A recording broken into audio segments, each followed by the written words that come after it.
गोजोन हामलायनायजों लोगोसे नोंथांमोनखौ गोदान खौराङाव बरायबाय। नोंथांमोननि थाखाय गोदान खौरां लाबोदों। अन्नानै भिडिअखौ जोबजासे नायलां। लोगोसे लाइक, कमेन्ट, शेयार आरो साबस्क्राइब खालामनो गुरै खावलायबाय।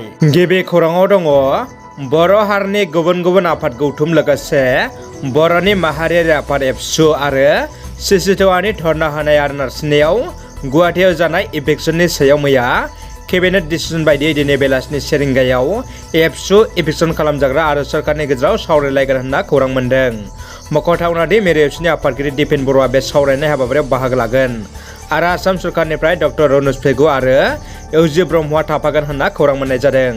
गोबाव समनि उनाव खौरां बिजोङाव ओंखारदों बिटिसिनि बारग' चिफ आसामनि राजखान्थि फोथाराव गोख्रों बिफाव लानाय मानगोनां हाग्रामा महिलारिया बाक्सा जिल्लानि मुसलपुराव हाग्रामा महिलारिनि बेरफ्रुसार बिबुंथि। खम समनि गेजेरावनो बिटिसिआव बिपिएफ दोलोआ सरकार दागोना रोखा। उफ्रा बिसायख'थिनि उनावनो बिटिसिआव बिपिएफ दोलोनि सरकार दागोना रोखा होनना बिथाङा बुंदों। 22 नं कक्लाबारि बिटिसि बियाबनि उफ्रा बिसायख'थिनि बिपिएफ दोलोनि बिजाथि शंकर बसुमतारिया बिजाथिलाइ गथायनाय हाबाफारियाव हाग्रामा महिलारिया बाहागो लाहैयो।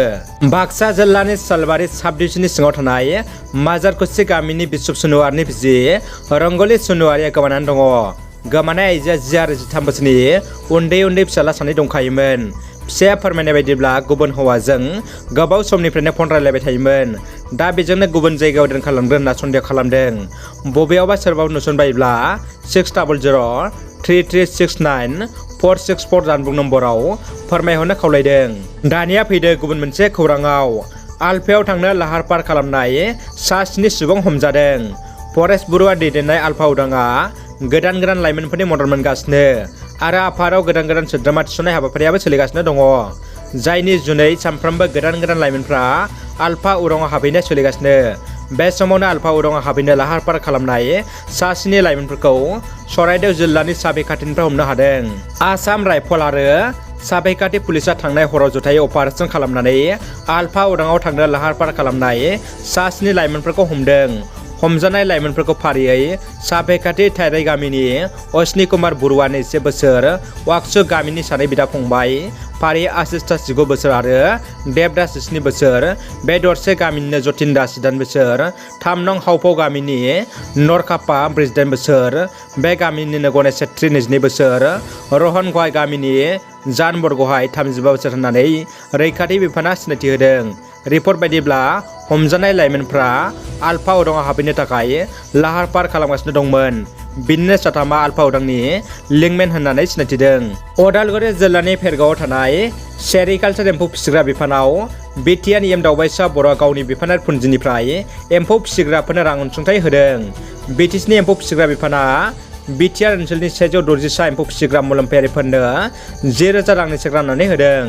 BTRनि मावफुं सोद्रोमा दावबायसा बर'आ फोरमायनाय बायदिब्ला जायफोर एम्फौ फिसिना जिउ खुंदों बिसोरनो BTRनि रेशन बिफाननिफ्राय गासै सा 160 मुलाम्फायारिफोरनो 10,000 रां अनसुंथाइ होदों आरो दा जायफोर मोनाखै बिसोरनो फैगोन बोसोराव फारि होलांगोन होनना खोथा होदों दावबायसा बर'आ। उदालगुरि जिल्लानि टंला दै बिफाननि 4,18 लाख जाख्लबनानै दायनिगिरि टंला दै बिफाननि मावफुंगिरि इन्जिनियार चैतराम कलिताया उदालगुरि उफ्रा गाहाय नायबिजिरसालिनि आदालताव गावखौनो गथायफैदों। उदालगुरिनि टंला दै बिफाननि मावफुंगिरि इन्जिनियार चैतराम कलितानि अनगायै टंला पुलिस थानायाव थांनाय 2020 मायथाइनि 18 नभेम्बराव सोरखारि रां जाख्ल'नायनि अजदाव केस होदोंमोन। टंला पुलिस थानायाव बारग' आबादारि दैदेनगिरि पंकज असमिया केस होदोंमोन। मावफुंगिरि इन्जिनियार कलिताया गोबाव सान खारखोमानानै दंमोन। बिदि एखे केसावनो हमजाबावदों थांनाय 7 मार्चआव गुबुन सासे दै बिफाननि एकाउन्टेन्ट प्रफात कलितायाबो। दानिया फैदो जोबथा खौराङाव। आसामाव दैबानानि जाहोनाव खहा जानाय रेल लामाखौ फोसाबनो मिरु सोरखारनि गोख्रों राहा। थांनाय बावैसो सिगां दैबाना आरो हा खुरखानायनि जाहोनाव आसामाव रेलवे फोनांजाबनायनि राहाया बन्द जाना दंमोन। खहा जानाय रेलवे फोनांजाबखौ फिन लुफामफिननो थाखाय मिरु सोरखारा 189 कौटि रां हरनो गनायथिदों होनना खौरां मोन्दों। रादाबा एसेनोसै। रादाबखौ जोबजासे नायनायनि थाखाय नोंथांमोननिसिम गोजोननाय आरो साबायखर बावहरबाय। गोजोन्थों।